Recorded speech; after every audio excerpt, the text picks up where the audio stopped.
What happens when you don't have enough money to buy the property that you really want?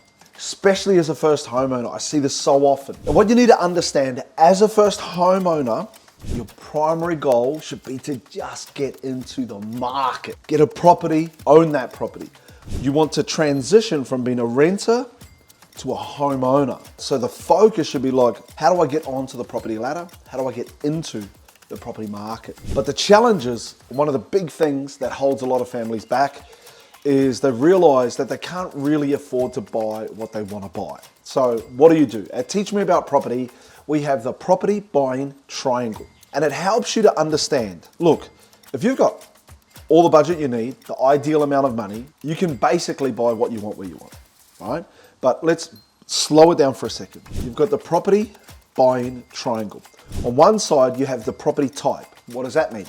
It means like, either a house or a unit or a townhouse or a villa, the type of property. On the other side, you have the location, right? So the actual suburb or area where the property is. And then on the final side, you have price. Now, if you have the ideal budget, well, then you get to pick the type of property you want and the location that you want at the price that you want. But for most people, especially first homeowners, rarely is that the case. Most often, you don't have the budget that you want.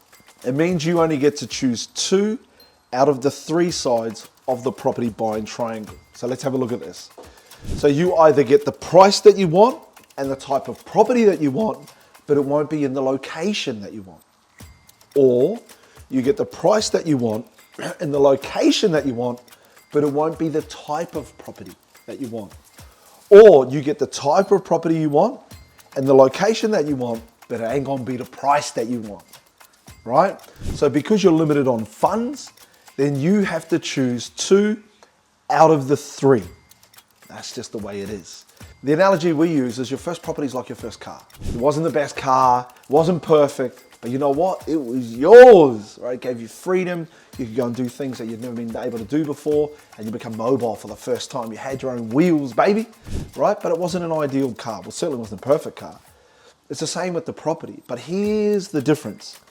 Buying that first property, right? The one that you don't really like, the one that's not ideal, the one that you are not in love with.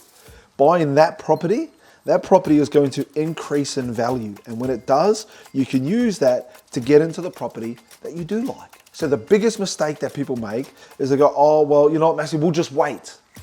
Bro, that is the worst decision you can make. Why? Because what happens? When you wait, property prices go up, and that ideal property that you really want is going to get further and further and further away from where you are.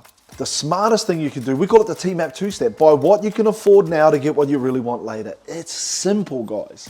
Choose 2 of the 3 options. You either get the price you want in the location you want, but it ain't going to be the property type. Yeah, and most of you are like, oh, we want a house, we want the big house. Bro, you can't afford a house.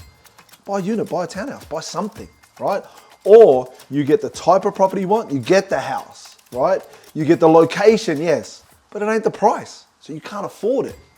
Or you get the type of property at the price you want, but it ain't gonna be in the location that you want. And that's cool. Buy what you can afford now to get what you really want later, and watch that property go up in value. To all you first home owners, property is unique. Everything else you've purchased in your life, you buy it, it goes down in value. It ain't gonna help you to get to the next step. You enjoy it now and then it's worth nothing. Property is different. That property you don't love is gonna increase in value and get you to the property that you do love. And when that happens and you see that happen for the first time, it's pretty crazy, sexy, cool. Much love, Fana. Peace out. A-Town.